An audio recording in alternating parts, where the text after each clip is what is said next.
શ્રી સરસ્વતી નમઃ. વિદ્યાર્થી મિત્રો, ધોરણ 9ની અંદર આપણે અલગ અલગ ગ્રામરના ચેપ્ટર જોયા અને ત્યારબાદ પાઠની અંદર પહેલો અને બીજો બે પાઠ છે તે આપણે પૂરા કર્યા. ત્યાંથી આગળ આપણે જઈએ છીએ, જેની અંદર ત્રીજા પાઠની અંદર ધોરણ 9 ઇંગ્લિશ પાઠ નંબર 3 મોહન એન્ડ હિઝ વીણા. સુંદર મજાનો પાઠ છે. સંગીત એ જીવનનું એક અગત્યનું અંગ છે અને વિશ્વ મોહન ભટ્ટ, જે મોહનનું પૂરું નામ છે, એમણે સંગીતની અંદર પોતાનું જીવન છે તે સમર્પિત કરી દીધું. બચપનથી એ કેવી રીતે કાર્ય કરતા હતા તેની પૂરેપૂરી વાત છે અહીંયા કરવામાં આવી છે. પાઠ નંબર 3 મોહન એન્ડ હિઝ વીણા. ત્યાર પછી એમના શબ્દો છે કે જે અઘરા શબ્દો છે, જે આપણને સમજવામાં, બોલવામાં તકલીફ થતી હોય, તો એ શબ્દો છે એને થોડા બોલી જઈએ. હું બોલું છું એ પ્રમાણે તમારે એ શબ્દ બોલવાના છે. બુક પણ સામે ખુલ્લી રાખવાની છે.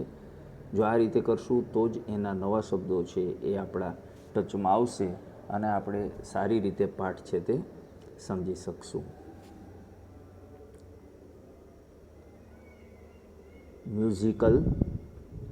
Musical expressed experiment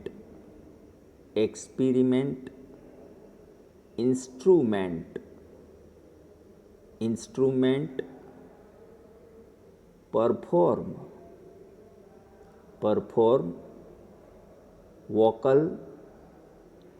vocal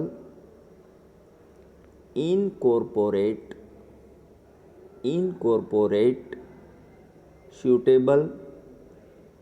suitable approve appreciation determined depressed belief depth aspects. So these are the new word. આ નવા શબ્દો છે. એ નવા શબ્દોને આપણે વારંવાર વાંચવા પડશે. મિનિમમ 5 થી 7 વખત તમે એને રિપીટ કરો, તમે એને જુઓ કે કઈ રીતે આ શબ્દો છે તે બોલાય છે. એને બોલશો અને જોશો તો એ શબ્દો છે એ તમને સમજવા સરળ પડશે. મ્યુઝિકલ એટલે કે સંગીતને લગતું, એક્સપ્રેસ્ડ એટલે કે દર્શાવવી, લાગણી બતાવવી એવા અર્થમાં વપરાયો છે. એક્સપેરિમેન્ટ એટલે કોઈ પણ પ્રયોગ કરવો, ટ્રાયલ કરવી. ઇન્સ્ટ્રુમેન્ટ એટલે કોઈ પણ સાધન, કે જે સંગીતનું કોઈ પણ સાધન હોય તે.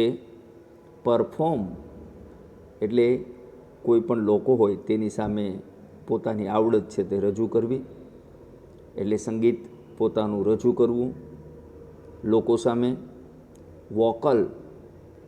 વોકલ એટલે સ્વર, અટર્ડ બાય વોઇસ દ્વારા બોલવું, વોકલ. ઇન્કોર્પોરેટ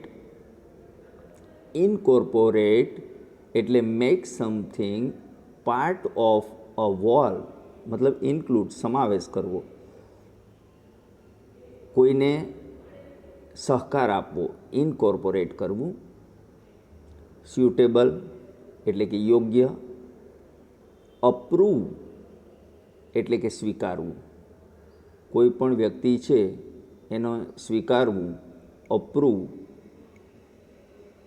ત્યાર પછી છે એપ્રિસિએશન એટલે કોઈની કદર કરવી, કોઈએ જે કરેલું કામ છે તેને બિરદાવવું.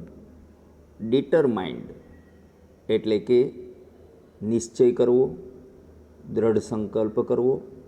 ડિપ્રેસ્ડ એટલે કે ઉદાસ થવું, શેડ થવું, ઉત્સાહ ગુમાવવો. બિલીફ એટલે માન્યતા, બિલીફ એટલે માન્યતા. ડેપ્થ એટલે ઊંડાઈ, ગહેરાઈ, ડીપનેસ. અને આસ્પેક્ટ્સ એટલે કે ભાગ, પર્ટિક્યુલર ફીચર, કોઈ પણ ચોક્કસ ભાગ હોય તે ભાગ, એને કહેવાય આસ્પેક્ટ્સ. તો આ નવા શબ્દો અને એમનું ટ્રાન્સલેશન છે એ છે. ત્યાર પછી જે પંડિત વિશ્વમોહન ભટ્ટ કે જેનું ચિત્ર અહીંયા આપેલું છે, એમણે જે કામ કર્યું છે સંગીતની દુનિયાની અંદર એ અહીંયા બતાવે છે. એમને એવોર્ડથી પણ નવાજવામાં આવ્યા છે. તો આ રીતે પંડિત વિશ્વમોહન ભટ્ટ છે એમણે સંગીતની દુનિયાની અંદર સુંદર મજાનું કામ છે તે કરેલું છે. પોતાની જે કંઈ શક્તિ હતી એ તમામ શક્તિ છે એમણે જે બનાવેલી વીણા છે એની અંદરથી તમામ જે સૂરો છે એ નીકળે એના માટે થઈ અને પૂરું જીવન છે તે સમર્પિત કરેલું છે. તેના સિવાય પણ ઘણા બીજા સંગીતકારો છે કે જે સંગીતકારો આ રીતે પોતાનું જીવન છે તે સમર્પિત કર્યું. જેમાં સંતૂર વાદક છે, શરણાઈ વાદક છે, તબલા વાદક છે, ફ્લ્યુટ એટલે કે વાંસળી વાદક છે. આ રીતે સંગીતની દુનિયાની અંદર પ્રથમ નંબર ઉપર છે તે બિસ્મિલ્લા ખાન છે, જેમણે શરણાઈની દુનિયાની અંદર સારું એવું પ્રદાન છે તે કરેલું છે અને ભારત રત્ન એવોર્ડ છે એમને મળેલો છે. શ્રી હરિપ્રસાદ ચોરસિયા 4 નંબર ઉપર છે. લતા મંગેશકર છે, ઝાકિર હુસેન છે અને AR રહેમાન. તો આ બધા લોકો છે એમણે સંગીતની અંદર પોતાનું સ્થાન છે તે બનાવેલું છે અને સંગીતની દુનિયાની અંદર સારું એવું પરફોર્મન્સ છે તે આપેલું છે. તો એમણે પોતાનું જીવન છે એની માટે સમર્પિત કરેલું છે. તો આ એમના જુદા જુદા સંગીતકારોનો પરિચય છે. માત્ર જાણવા માટે આપણે અહીંયા ભણવાનું છે તે મોહન એમના વિશે ભણવાનું છે કે જે વીણા છે એમણે પોતાની રીતે બનાવી. કેવી વીણા બનાવી પંડિત વિશ્વમોહન ભટ્ટે? તો સૌપ્રથમ ભારતીય ઇન્સ્ટ્રુમેન્ટ એટલે કે વીણા છે એ હતી. આ આપણું ભારતીય ઇન્સ્ટ્રુમેન્ટ છે, ભારતીય વીણા છે. આ ભારતીય વીણા છે એ પંડિત વિશ્વમોહન ભટ્ટ છે એમના પપ્પા છે એ વગાડતા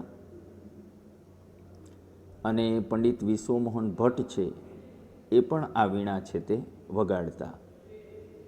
હવે એ અરસાની અંદર એમના ઘરે વિદેશથી કોઈ એક લેડી સંગીત શીખવા માટે થઈને આવ્યા અને એ પોતાનું પાશ્ચાત્ય મ્યુઝિકનું સાધન ગિટાર એ પોતાની સાથે લાવ્યા. પંડિત વિશ્વમોહન ભટ્ટ છે એમણે ખૂબ જ કોશિશ કરી અને ગિટાર છે એ પોતે ખૂબ ગમ્યું એમને વગાડવું, એટલે એમણે વગાડ્યું અને ખૂબ પ્રયત્ન કર્યો, પરંતુ જે ભારતીય સંગીતની ઇફેક્ટ આવવી જોઈએ એ આ ગિટારની અંદર આવી શકી નહીં. એમના કુટુંબનું ખાલી ફંક્શન થયું એક, એની અંદર એમના પૂરેપૂરા કુટુંબના તમામ સભ્યો સંગીતકાર હતા. એમણે પોતપોતાના સંગીતના સાધનો છે એમના ઉપર હાથ છે તે અજમાવ્યું. બધાએ સૂરોને સારી રીતે રજૂ કર્યા અને ભારતીય સૂરોની ગહેરાઈ છે એ એમણે આપી. પણ જ્યારે પંડિત વિશ્વમોહન ભટ્ટનો વારો આવ્યો ગિટાર વગાડવાનો, ત્યારે એ સૂરો છે એની ગહેરાઈ છે એ હૃદય સુધી પહોંચી શકી નહીં. બધાએ એમના વખાણ છે તે કર્યા નહીં, એનું એપ્રિશિએશન થયું નહીં એટલે તે રાત તે સૂઈ શક્યા નહીં અને તેમણે નક્કી કર્યું કે મારે આ જ ગિટાર છે એની અંદરથી એવું સાધન બનાવવું છે કે જે સાધન વીણા જેવું જ કામ આપે. અને એમણે આ ભારતીય વીણા અને આ વેસ્ટર્ન ઇન્સ્ટ્રુમેન્ટ જે ગિટાર છે એ બંનેનું મિશ્રણ કરી અને એવા જ સૂરો એમાંથી નીકળે એના માટે એમણે નવી છે એ વસ્તુ બનાવી અને તે એટલે આ. એટલે આના શોધક છે. આ જે સાધન તમારી નજર સામે છે જે વીણા જ છે, પણ ગિટાર અને વીણા બંનેનું કોમ્બિનેશન છે, એ બનાવનાર, એની અંદર સૂરો આપનાર, એને વાપરનાર, એમાંથી કઈ રીતે ઇન્ડિયન મ્યુઝિક છે, ભારતીય સંગીત છે, હૃદયસ્પર્શી ઉદ્ભવે અને કઈ રીતે લોકોના હૃદય સુધી એ પહોંચે, એ સંપૂર્ણ જવાબદારી એમણે ઉપાડી અને પૂરેપૂરું જીવન છે એ એમણે આ સૂરોને સમજવા અને સમજાવવા માટે થઈ અને સમર્પિત કરી દીધું. તો આ વસ્તુ છે. આટલી સમજણ અને એમના શબ્દો છે, એ શબ્દો આપણે તૈયાર થઈ જાય ત્યાર પછી આગળના લેક્ચરની અંદર આપણે છે એ આ પાઠ છે એનું ટ્રાન્સલેશન છે તે સમજશું. ઓકે.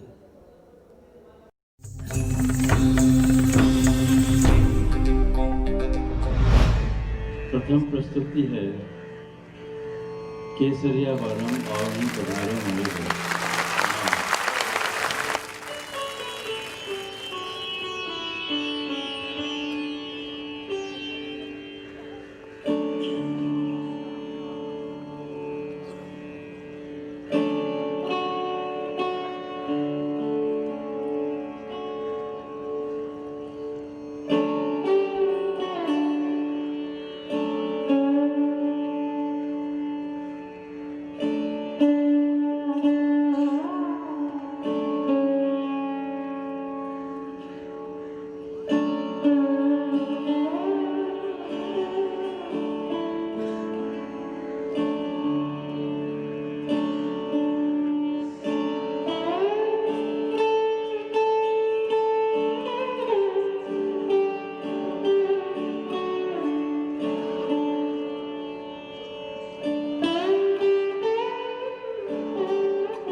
છે